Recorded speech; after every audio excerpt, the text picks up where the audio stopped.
우리가 몸이 아파서 병원에서 치료를 할 때는 우선 통증을 완화하기 위해서 소염 진통제도 써야 되지만은 나중에 건강을 완전하게 회복하기 위해서는 보약을 또 먹어야 됩니다. 그렇듯이 애터미에서는 빈곤이라는 질병 또 실업이라는 질병을 해결하는 데 있어서 금방 일자리를 주고 소득을 창출할 수 있는 소염 진통제 같은 지식도 전달하지만은 결국은 로얄 마스터가 되고 크라운 마스터가 되어서 월 3천 또는 5천을 벌 수 있는 그런 신사숙녀분이 되어야 합니다. 제가 강의하는 것은 바로 이러한 보약과 같은 강의를 해드리려고 합니다.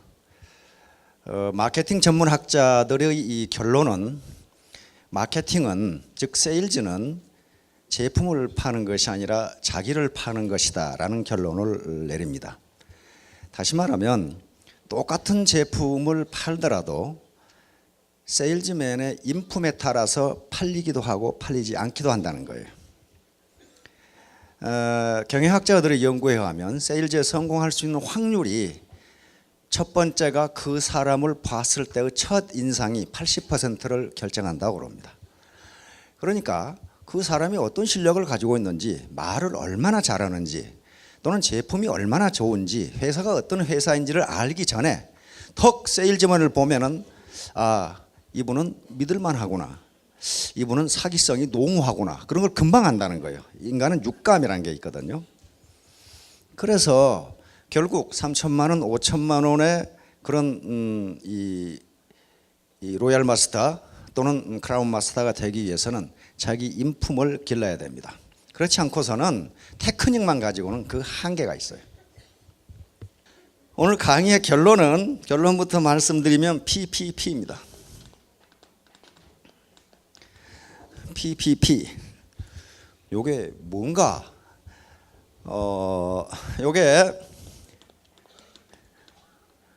이건 펌프입니다. 펌프. 앞에 P는 펌프고 가운데 P는 프라이밍이라고 합니다. 프라이밍은 이렇게 물을 길러 오르다. 프라이밍이야. 뒤에 P는 팔리시입니다.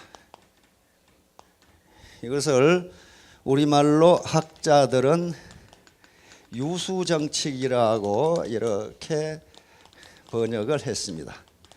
유수정책이라고. 요 유자는 끌 유자, 사람을 유인한다, 유혹한다 할 때 유자예요. 물을 끌어서 올린다. 이게 무슨 말이냐면요, 이건 미국에 1930년대 세계 대공황이 발생했을 때 대공황이 왜 일어났는지 이걸 분석하는 과정에서 국민들의 수중에 돈이 없어서 돈을 쓰지 않으니까 물건이 안 팔리고 물건이 안 팔려서 불황이 되고 불황이 심해지니까 공황이 됐다. 그러면 경제를 살리려면 어떻게 해야 되는가? 돈을 풀자. 이거예요. 돈을 풀자.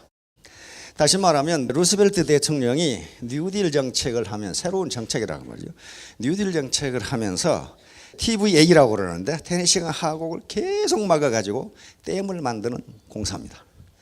그러면 정부에서 토목 사업을 하면은 정부가 돈을 찍어서 내보내죠. 그러면 건설회사라든가 건설 자재를 만드는 회사, 그런 회사들이 운영이 되고, 그러면 그런 회사들이 노동자를 고용하니까 노동자들 수중에 임금이 나가겠죠. 임금이 나가면 노동자들은 저축할 여력이 없으니까 그걸 생활필수품을 사는 데 써요. 쓰면은 생활필수품을 만드는 회사가 다시 영업이 되고, 그러면 다시 고용이 되고, 다시 소비가 많아지고, 다시 다른 공장이 돌아가고, 요 정책입니다. 이게 뉴딜 정책이에요. 그러면 펌프 프라이밍 팔리스라는 게 뭐냐 하면은 나이 드신 분들은 옛날에 그 샘에 그 펌프 있잖아요. 물 이렇게 하면 여기서 물 나오는 거 있잖아요. 이걸 펌프라고 그러는데 그걸 오래 안 쓰고 놔두면 물이 들어가 버려요. 물이 들어가 버리면 마중물을 부어가지고 그걸 이렇게 하면은 나중에 물이 나와요. 그렇죠? 샘에 물이 나온다고요. 그러니까 국가가 돈을 푸는 것은 그 마중물하고 같은 거예요. 같으면, 그런데 마중물을 부었을 때 그걸 힘있게 빨리빨리 해야 물이 나오지, 느려 빠지게 하면 어때요? 마중물 부은 것이 또 들어가 버려요. 그렇듯이 애터미 사업으로 돈을 벌 수 있는 샘물은 있어요. 있는데 이제 마중물을 부어서 이게 나올 때까지 틀어야 되는데 처음에 열심히 틀어야 돼요. 바로 PPP, 펌프 프라이밍 팔리시라는 유수 정책을 실시할 때 마찬가지 미국도 테네시강에 집중적으로 자본을 투입했거든. 그러면서 미국은 대공황에서 벗어납니다. 그래서 이제 결론적으로 얘기하면 애터미 사업을 해서 마중물을 부었어요. 여기까지 여러분들이 오셨단 말이에요. 애터미 사업을 하기로 결심하셨어요. 첫 시간에 박양길 회장님 얘기를 들어보니까 분명히 매우 도덕적이고 경영 능력이 있는 것 같고, 제품이라든가 그다음에 이 보상 시스템 또 교육 시스템은 사실 제가 보기엔 최적이에요. 이 네트워크 마케팅 시장에서는. 그러니까 이제 문제는 여러분들의 노력 또는 시간이라는 마중물을 부어서 열심히 이걸 초기에 하지 않으면 약 3개월 정도 이게 밑에 있는 샘물을 끌어올릴 수가 없어요. 그 마중물에 또 들어가 버려요. 즉 다시 말하면 자기 노력이 헛되게 된다는 거예요. 자, 용기와 열정인데, 용기와 열정, 이 말씀을 모르는 분은 없어요. 그러나 이것이 과연 뭘 의미하는지를 일별해 보도록 하겠습니다. 코브라 효과. 요건 영국이 인도 식민지를 지배했을 때, 그 당시 인도의 수도가 델리인데 델리에 있던 영국 총독부 엘리트들이, 관료들이 인도 델리에 코브라가 너무 많아. 근데 코브라는 그 당시에 맹독성, 지금도 맹독성 뱀이죠. 독사란 말이에요. 근데 그 당시 독을 중화시킬 수 있는 의료 기술이 발달된 것도 아니고 굉장히 위험하거든요. 그래서 이 머리 좋고 똑똑한 영국 총독부 관리들이 코브라를 때려잡아 오면은 돈을 주겠다 그랬단 말이에요. 아주 기가 막힌 정책이죠. 그러면 돈을 받기 위해서 인도 국민들은 전부 다 코브라를 때려잡아 오겠죠. 전부 돈을 줬어요. 그래서 처음에는 아주 효과적인 것처럼 보였어. 코브라 숫자가 점점 줄어들어. 그러더니 1년, 2년이 지났는데 코브라 숫자가, 잡아오는 코브라 숫자가 줄어들기커녕 더 늘어나. 그래서 이상하다 하고 조사해 보니까 각 집에서 코브라를 기르고 있어. 근데 그 인도 국민들의 행동은요, 경제학적 관점에서 매우 합리적인 겁니다. 그렇죠? 그렇게 하면 보상을 받을 수 있는데 그걸 도덕적으로 나쁘다고 할 수가 없어요. 그것은 정책 결정이 잘못된 거지 인도인들의 행동이 비합리적인 게 아니에요. 그 합리적이거든. 이 똑똑한 총독부 관리들은 그래서 즉각 코브라에 대한 보상을 중지했어요. 보상 정책을 중지하니까 인도 국민들은 이제 집에서 기를 필요가 없지요. 괜히 사려주고 뭐 때문에 길러? 그걸 밖에다 갖다 내다 버리니까 델리가 코브라 천지가 되어버려요. 자, 이걸 코브라 효과라고 그럽니다. 다시 말하면 어떤 문제를 해결하기 위해서 채택한 방책이 오히려 문제를 악화시키는 현상이에요. 이 현상이 많아요. 국가 정책이나 자기 개인의 의사결정에도 아주 많아요. 그래서 애터미 사업에서 성공하는데 우리가 연합을 해야 된다. 형제 라인도 서로 도와야 된다. 여러 사람 의견을 들어야 된다. 이런 게 바로 코브라 효과를 방지하게 한 거예요. 자, 그러면 이제 과유불급. 과는 지나치다 그 말이고, 유는 같을 유자입니다. 이거 같을 유자. 불급은 미치지 못하는 것. 그러니까 지나친 것과 미치지 못한 것은 같다 그 말이에요. 같다. 이것은 논어에서 나온 말입니다. 원문이 여기 있는데요. 자공이라는 사람은 공자의 수제자 중 한 사람인데, 공자가 직접 10명의 제자를 지적을 했어요. 그 10명 중에 한 사람입니다. 공문 사과 십철이라고 하는. 이 양반이 물었어요. 사여 상야 숙현. 여기 사는 사람 이름입니다. 공자의 제자에 자장이라는 제자가 있었는데 아주 뛰어난 학자입니다. 또 상은 자하라는 제자가 있는데 그 자하의 이름이에요. 그러니까 자장이라는 사람은 생각은 안 하고 행동부터 하고 보는 사람이에요. 그리고 자하라는 제자는 행동은 안 하고 계속 생각만 하고 있는 사람이에요. 그러니까 자공이 물은 겁니다. 자장과 자하는 누가 현명합니까? 그러니까 공자가 대답하기를 사는 자장은 지나치고 상은 자하는 미치지 못한다. 너무 느리다. 자공이 또 묻습니다. 그렇다면 지나친 사가 더 낫습니까? 요 나을 유자입니다. 더 훌륭합니까? 그러니까 자왈 과유불급. 지나친 놈이나 모자란 놈이나 똑같다. 그런 말이에요. 똑같다. 너무 설치는 사람이나 계속 생각만 하는 사람이나 똑같다. 자, 그러면 바로 애터미 사업에서도 과유불급은 진리입니다. 다시 말하면 너무 신중해. 생각만 계속. 아까 전에 계속 따져보고만 정보만 수집하고 있는 사람이 있어. 제가 듣기로는 3년째 그러고 있는 사람이 있다고 그러는데, 이렇게 되면요, 그것은 신중한 게 아니고 우유부단한 사람이에요. 의사결정에서 가장 중요한 것은, 의사결정학자들은 의사결정의 정확성이 아니라 타이밍이라고 얘기합니다. 타이밍. 비록 약간 부정확하지만은 그 타이밍이 정확하게 맞아야 의사결정에 성공할 수 있다는 거예요. 이렇게 되면 성공이 지연되거나 또는 성공할 수가 없어요. 타이밍. 그 다음에 너무 성급한 사람은요, 꼭 문제를 일으켜. 갑자기 직급으로 올라가려고 하거나 갑자기 많은 돈을 벌려고 하면요, 거기에 무리가 따릅니다. 어떤 무리가 따르냐? 파트너 스폰서 간에 싸움이 벌어져. 뭔가 지금 배팅을 한다든가 어떤 부당한 일을 했거든. 라인 변경을 한다든가. 그래서 너무 과잉 신중한 것도 좋지 않고 과잉 성급한 것도 좋지 않습니다. 차근차근하게 가는 게 좋다. 자, 극단적 경험주의의 경계. 극단적 경험주의는 도대체가 못 믿는 겁니다. 못 믿는 거예요. 예를 들면 이게 극단적 경험주의는요, 의사결정, 다시 말하면 결심이나 결단을 지연시키는 결과를 가져옵니다. 그러면 애터미 사업을 할 것인가 또는 열심히 할 것인가 말 것인가를 결정하는 결정적 증거가 있으면 돼요. 가장 결정적 증거는 이 사업으로 성공한 사람이 있는가를 보면 돼요. 만약에 아무리 이론이 아름답고 비전이 있다 하더라도 실제로 이 사업으로 성공한 사람이 없다면 그것은 공연불의 가능성이 많아요.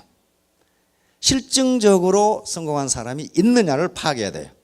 이제 엘빈 토플러, 이 사람 미래학자인데요. 과거에 농경시대나 산업화시대, 농경시대에는 땅을 많이 가진 자가 부자였고 산업화시대에는 거대한 공장을 가진 자가 부자였어요. 중후장대한 것을 해야 돈을 벌었단 말이에요. 그런데 이 양반은 하는 소리가 이제 지식정보화 시대에는 빠른 자가 살아납니다. 강한 자가 크고 강한 자가 살아남는 것이 아니라 빠른 자가 살아납니다. 다시 말하면 계속적으로 지식정보가 폭발적으로 늘어나는데 누가 자기에게 필요한 지식과 정보를 빨리 획득해서 그것을 자기 비즈니스에 적용하느냐에 따라서 살고 죽고가 결정된다. 그런 얘기입니다. 지금 공자도 중용을 얘기했고 동양에서만 중용의 덕을 중요시한 게 아니고 바로 서양 철학의 원류인 소크라테스, 플라톤, 아리스토텔레스인데 아리스토텔레스가 계속 강조한 게 중용이었어요. 중용. 왜냐하면요, 우리가 가치 있다고 생각되는 덕목이 과소하거나 지나치면 덕이 되지 않는다는 거예요. 그래서 아리스토텔레스는 인간의 행복은 중용을 실천하는 데 있는데 바로 중용이 덕이라고 그랬어요. 덕. 중용의 덕이 여기입니다. 용기 어떻습니까? 좋죠. 근데 용기가 부족하면 비겁이 되고 용기가 과잉이 되면 만용이 돼요. 그렇잖아요. 그 다음에 전략 좋아요. 전략 좋은데 이게 부족하면 낭비가 되고 과잉이면 인색이 됩니다. 전부 그렇게 돼 있어요. 용서, 이게 부족하면 잔인이 되고 이게 과잉이 되면 무언칙이 돼요. 이런 식으로 절제도 좋은데 절제가 부족하면 방탕이 되고 절제가 지나치면 자기를 속박하는 거예요. 이런 식이 되니까 중용의 덕을 취하라는 겁니다. 중용의 덕. 그것은 곧 적당한 어떤 결정적인 증거가 있으면 너무 많은 증거를 수집하려고 하지 말고 바로 행동의 용기라는 그런 겁니다. 여기 계시는 모든 분들에게 애터미라고 하는 운을 잡기를 기대합니다. 잡기를 기대하는데 잡는 것도요, 용기가 있어야 돼요. 용기가 있어야 됩니다. 그것도 용기입니다. 그런데 롤로 메이라는 사람이 있어요. 이 롤로 메이는 미국의 실존주의 철학자이고 실존주의 심리학자입니다. 그리고 실존주의 정신분석학자예요. 용기가 뭐냐 하면은 그게 좀 어떻게 애매해요. 그런데 이 사람은 뭐라고 그랬냐면 절망 속에서도 전진할 수 있는 능력 그랬어요. 물론 용기에 대한 정의는요, 심리학자마다 다 달라요. 다 다른데 이게 제일 괜찮은 것 같아요. 절망 속에서도 전진할 수 있는 능력. 그리고 이 낭만 뭐라고 했냐면 용기는 생존과 발전의 조건. 용기가 없으면 생존도 할 수 없고 발전도 할 수 없다. 이것도 딱 맞는 것 같아요. 용기가 없으면 생존도 할 수 없고 발전도 할 수 없다. 그런데 이분은 용기를 네 가지로 나눴습니다. 육체적 용기, 도덕적 용기, 사회적 용기, 그리고 창조적 용기. 그런데 이 결론적으로 말하면 이 네 가지 용기가 애터미 사업에서 성공하는데 모두 필요합니다. 모두 필요해요. 우선 육체적 용기를 봅시다. 이게 육체적 용기. 어려움을 참고 극복할 수 있는 능력. 자기 목숨이 이태로운데도 용감하게 도전할 수 있는 능력. 이게 육체적 용기예요. 도덕적 용기. 도덕적 용기가 가장 중요해요. 도덕적 용기는 내가 옳다고 생각하는 일을 누군가가 시비를 걸어도 나는 내가 하는 일이 옳다고 본다고 이야기할 수 있는 용기예요. 그게 무척 어려워요. 이 도덕적 용기는요, 자칫 잘못하면 피해를 많이 봅니다. 예를 들면 자기 상사가, 회사에서 자기 상사가 분식회계를 만들라고 격리 직원에게 얘기했어요. 그거 옳지 않잖아요. 그런데 그 격리 직원이 사장님 이건 옳지 않습니다 이렇게 했다가는 어떻게 되겠어요? 그거 이렇게 되거든요. 그런 경우가 많아요. 그래서 도덕적 용기가 가장 중요해요. 옳은 것을 옳다고 하고 옳지 않은 것을 옳지 않다고 얘기할 수 있는 용기예요. 나는 일반적으로 다단계 사업에 대한 인식은 굉장히 안 좋지만은 내가 가서 정보를 수집하고 분석해보고 따져보니까 애터미 사업은 옳은 사업이다. 이것이 자기가 확신이 왔다면 당신이 뭐라고 하건 나는 내가 하는 일을 옳다고 본다. 이게 용기가 없이는 할 수 없어요. 사회적 용기는 이제 자기 표현을 할 수 있는 용기, 그리고 자기와 친하지 않은 사람과도 가깝게 지낼 수 있는 용기, 이런 것들이요. 이것은 사회적 관심을 갖는. 그러니까 여기 보세요. 여기 있는 것처럼 이런 서양인이 아프리카에 가서 이렇게 도움을 주고 이렇게 할 수 있는, 이거 엄청난 용기입니다.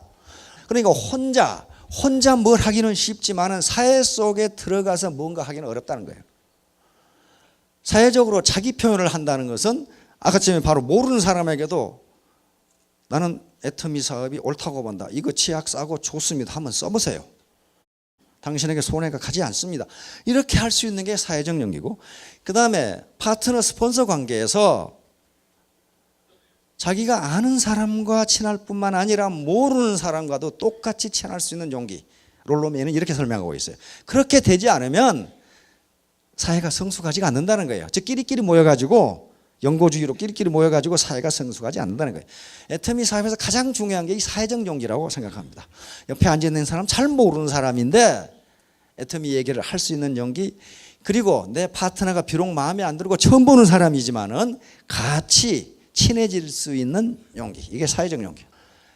이제 창조적 용기인데 롤로메이는 이것이 가장 중요하다고 그렇게 얘기했습니다. 다시 말하면 이런 육체적 용기, 도덕적 용기, 사회적 용기, 여기에서 뭐가 옳고 무엇이 옳지 않다고 생각했으면 그것을 고치려고 노력하라는 거예요. 그리고 새로운 패러다임, 세상을 보는 새로운 눈을 갖고 당신이 속한 조직을 그렇게 개선해 나가라는 거예요.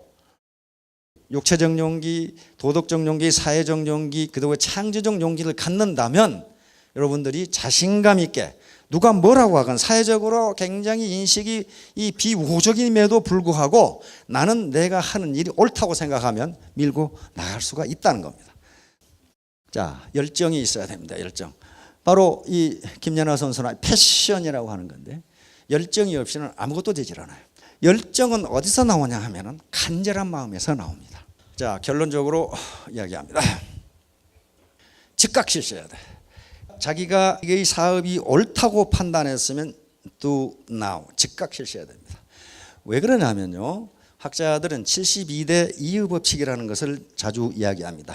72대 1의 법칙이라는 것은 자기가 결심한 바를 72시간 내에 행동으로 옮기지 않으면 그것이 성공할 확률은 1%에도 미치지 못한다. 우리말에 작심삼일이라는 것도 유사합니다. 조금 해보다가 만난 말이에요. 72시간 내에 반드시 행동으로 옮기고 그 행동이 적어도 100일간 계속돼야 된답니다. 그 다음에 do together, 연합 비즈니스, 같이 해라. 결코 애터미 사업은 결코 혼자 성공할 수 없습니다. 왜냐하면 휴먼 네트워크거든요. 문자 그대로 네트워크예요. 한 회원, 한 사업자는요, 그물의 한 코에 불과합니다. 자기가 그물 전체를 이루지를 못해요. 수많은 사람이 그물의 한 코를 유지하면서 거대한 그물을 만드는 거란 말이에요.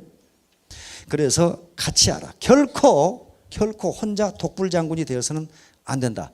세 번째, 간절한 마음. 간절함. 이게 간절함이 없이는 아무것도 되지 않아요. 자기가 나는 반드시 성공하겠다는 간절한 마음이 있어요. 이게 제일 중요해. Do not give up. 절대로 포기하지 마라. 아까 PPP처럼 물이 나올 때까지 이건 해야 될 거 아니에요. 그렇죠? 이걸 물이 나올 때까지 마중물을 부어서 하지 않으면 중간에 다시 물이 들어가 버려요. 안 돼요. 그건 안 되는 겁니다. 그게 자연의 법칙이에요. 자, 이제 결론적으로 말씀을 드리겠습니다. 초두에 얘기한 것처럼 코브라 효과가 나타나지 않게 하려면은 또 가장 우리 애터미 사업이 코브라 효과가 나타나지 않는 사업이에요. 왜냐하면 연합 비즈니스를 하니까 모든 사람들의 의견을 들어서 그렇습니다. 각계각층의 사람들이 얘기를 다 듣는다. 어떻게 성공할 수 있느냐? 마치 PPP처럼 이미 물이 빠져버린, 나는 지금 직업도 없고 사업도 잘 안 되고 이렇게 물이 빠져버린 여기에 마중물을 부어서, 마중물을 붓는 것은 자기 노력밖에 없어요. 애터미에서는 무슨 뭐 진입비를 내라든가 유지비를 내라든가 그런 게 없으니까 자기 노력이라는 마중물을 부어서 그것이 샘물이 나올 때까지 열심히 하면 됩니다. 그 처음에가 가장 어려워요. 그게 한 3개월 정도 되는데요. 열심히 펌프질을 해서 생수가 쏟아져 나오면 그게 이제 오토 판매사예요. 그 다음부터는 이걸 좀 느리게 움직여도 물은 계속 나오고 물이 들어가지가 않아요. 자, 여러분들 포기하지 마시고 끝까지 성공하시기 바랍니다. 감사합니다.